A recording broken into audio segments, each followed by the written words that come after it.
This is St Leonard's Churchyard in Middleton, Greater Manchester, a site steeped in age, heritage and the quiet authority of centuries, a place where the dead don't feel distant, only politely withdrawn. At first glance, St Leonard's presents itself as a large, rambling graveyard, a sprawling space that stretches away from the church itself, filled with later Victorian and even more modern stones with their familiar shapes and inscriptions. But today I made a deliberate choice. I ignored the wide graveyard. Instead, I focused my attention and my camera on something far more intimate. The pavement of relocated gravestones that now surround the church itself. And what a pavement it is. Here, beneath your feet and at your sides, lie the voices of the 1600s and the 1700s, slabs of stone that once stood proudly in soil, now carefully repositioned to form a kind of stone manuscript around the Sacred Heart of the church. It is quite simply a taphophile's dream. Every step becomes a reading. Every pause becomes a conversation. Names emerge, dates whisper, ages, relationships, trades and family connections quietly reassemble themselves before you, piece by piece. These are not just stones, they are paragraphs of lives lived. The joy of this kind of churchyard is that it slows you down. Not because you must, but because you want to.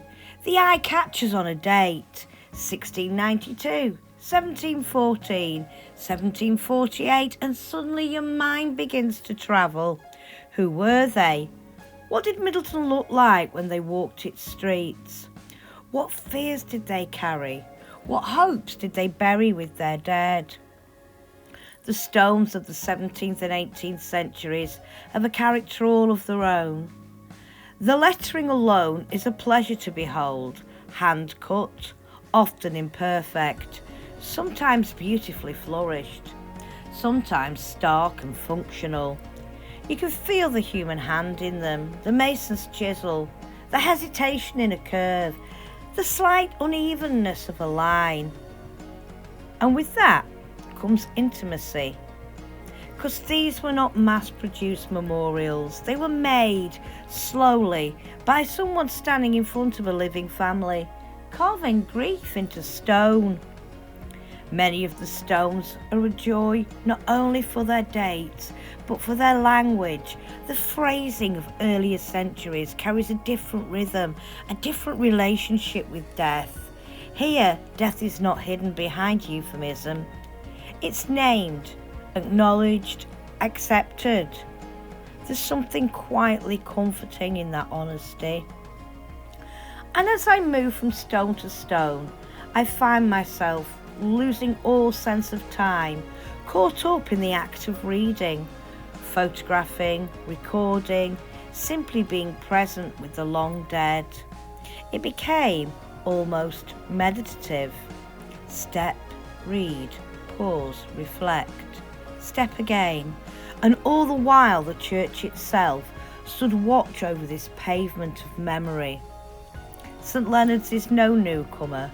Parts of this building are profoundly old, with foundations and fabric that reach back centuries, anchoring the church not just in place, but in deep historical continuity. A building that's known medieval worship, Reformation upheaval, Civil War tensions, Georgian order, Victorian restoration and modern change. It's seen generations pass through its doors, carried in for baptism, walked in for marriage, and finally carried out to rest among the stones. Church buildings like this are not static, they're witnesses. Every weathered block of stone, every ancient wall, every altered window line tell a story of adaptation, survival, continuity. And standing here, you're not just in a churchyard, you're in a layered historical document. The relocated stones around the church feel like a ring of guardians encircling the building with the names of those who once worshipped within, whose lives were shaped by this very place. It creates a powerful sense of dialogue between the living structure and the long-departed congregation, stone speaking to stone. As the afternoon wore on, I found myself increasingly aware of the shifting light, winter light, pale, slanted, fleeting. I told myself I'd take just a few more photographs, just one more stone, one more inscription. But then it happened. The tintinnabulation of 5 o'clock, the bells, that sudden beautiful reminder that time for the living still insists on being noticed. The sound carried across the stones, rolling over names that have not heard the hours struck for centuries. It was both grounding and strangely moving. A reminder that while these stones mark where time stopped for some, it's never stopped for the church, the town, or those of us who come to remember. By the time the bells had finished, I realised I had lost the light. Not just metaphorically, but literally. The shadows had lengthened, the inscriptions grew harder to read, the day had slipped away while I wasn't looking. And honestly, that's one of the highest compliments you can pay to a churchyard. When a place makes you forget the hour, when it pulls you so deeply into the past that the present fades, you know you were somewhere very special. St. Leonard's Churchyard is, without question, a magical place. Not magical in a showy sense, not theatrical, but magical in the way that true historic spaces are. Quietly, patiently, profoundly. For every taphophile, historian, genealogist, or lover of old stones, this is a churchyard that deserves a visit. Not to rush, not to tick off, but to walk slowly, to read carefully, to listen, not just with your ears, but with your imagination.